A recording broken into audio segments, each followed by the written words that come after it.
Hey guys, welcome to today's video where we'll be previewing the Virginia Cavaliers. Last season I predicted them to go 2-10 with an 0-8 conference record, and they actually went 3-9 with a 2-6 conference record. But it was still a turbulent year for the Cavs. They had 9 losses, obviously, and 5 of them were by single digits, and 4 of those 5 losses were by 3 points or fewer. So if you add 4 points to each of Virginia's games, they make a bowl game, which is really kind of telling about how Virginia is as a program under Tony Elliott, where they are competitive. They are in a lot of the games that they play, but they just can't finish games. The game against James Madison could have won it. Game against NC State, although it was a slugfest for most of it, you had an opportunity at the end to possibly send it to overtime and maybe win.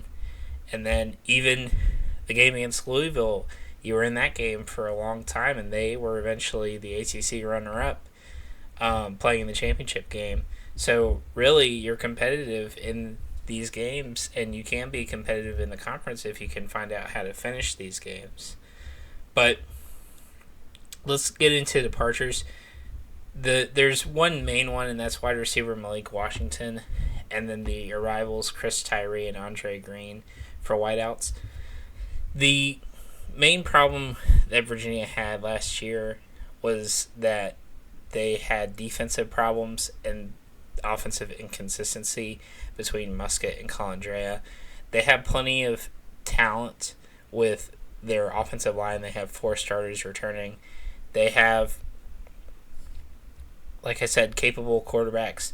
They have 2 really good wide receivers in Jarrett Wilson and Malachi Fields, and now they're getting these 2 wide receivers in the portal. They have defensive players at every level with Chico Bennett Jr., linebacker Cam Robinson, cornerback Dre Walker, and you're getting safety Antonio Clary back for his 6th year after injury. You have some decent running backs, although the run game was fairly bad, 12th in rushing yards in the ACC per game. And then the defense, you allowed 34 points per game on defense, and you were last in the ACC in sacks. It looks like Colandrea is going to start over Musket, and Colandrea looks like the more talented player, but he was definitely inexperienced, and he cost you in some moments, particularly the NC State game where he took off his helmet, and that led to the kickoff being short, which allowed NC State to get into field goal range and kick the game-winning field goal. So you're going to look to avoid situations like that. The offensive line is returning 4 starters, as I said, so I think the running game will be improved. I don't know if it'll be world-beating, but it'll definitely be at a consistently better level than it was last year. The real problem that Virginia's going to have this year is the schedule, because the schedule is pretty darn brutal for what you have. Let's just go ahead and get into it. You start off with Richmond. That'll be a win. Hopefully it's an FCS team. Shouldn't have any problem against them. You go on the road at Wake Forest. A lot of people would say that these are pretty evenly matched teams with the Claw offense and then Tony Elliott's offense.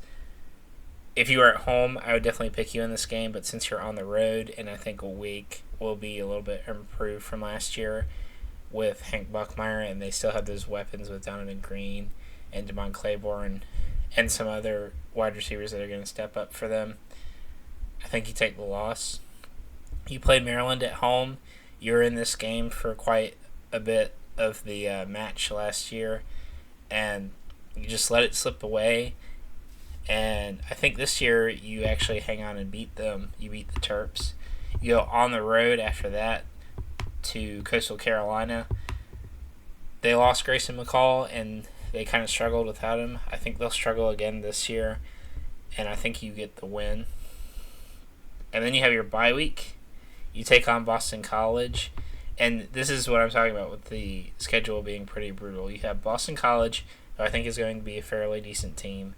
You have Louisville, who is contending for the ACC championship. Clemson, who, although I don't think they're going to make it to the championship game and kind of be in that 4-5-6 spot in the ACC, they're still a really good team.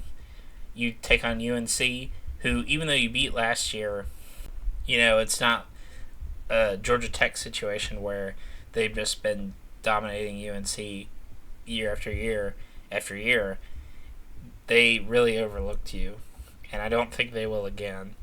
And then you have your bye week, and then you play Pittsburgh on the road. Again, if you're at home, that would be a much easier game. Then you play Notre Dame, who, it's at Notre Dame. And then you play SMU, who is in contention for the ACC championship game. And then you play Virginia Tech, who's in contention for the ACC championship game.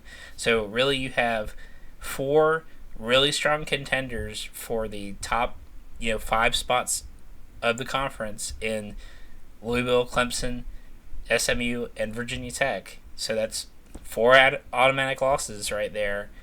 And then you have UNC, who's going to be a really good team. You have Notre Dame, who's going to be a top 5 or top 10 team. And then you have the road games of Pitt, and then Wake Forest, like I already said, is going to probably be a loss. And you have Boston College, who has Thomas Castellanos and that capable defense with Bill O'Brien. So really nothing easy for the Cavaliers when it comes to ACC play. But let me get back to where I was.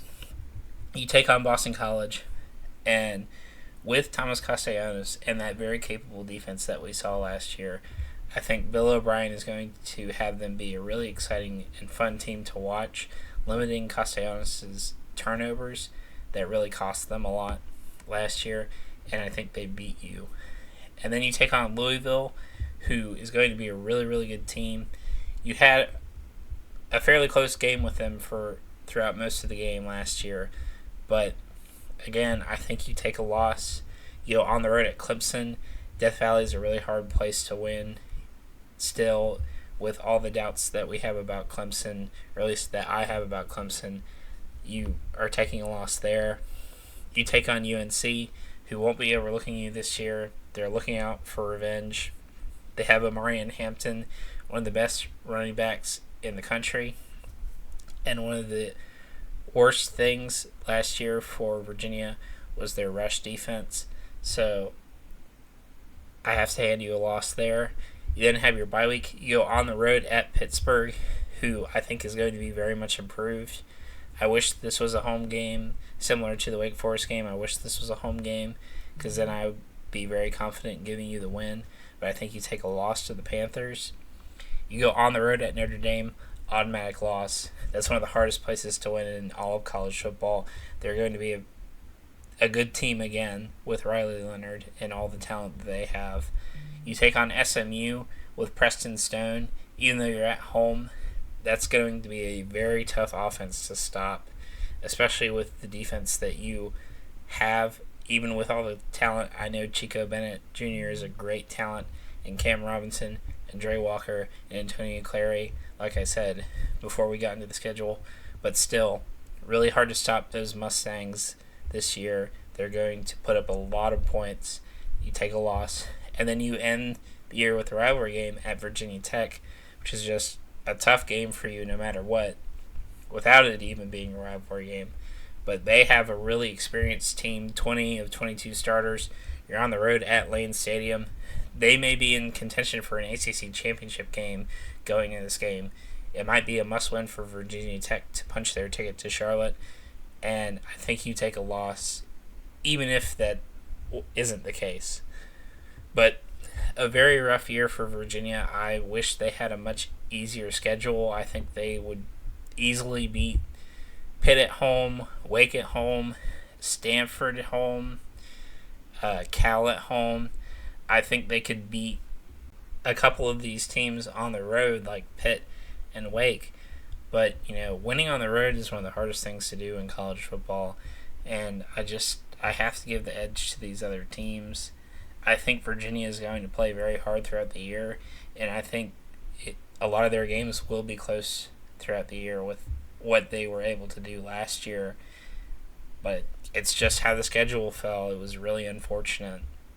And I have you going 3-9 with an 0-8 conference record, and it's really unfortunate. But I hope you keep Tony Elliott around. I think he's a good coach, and if you were to get a favorable schedule in the future with players like this again, you would be able to do something. You would be able to make a bowl game and shock a lot of people, and we'll just have to see.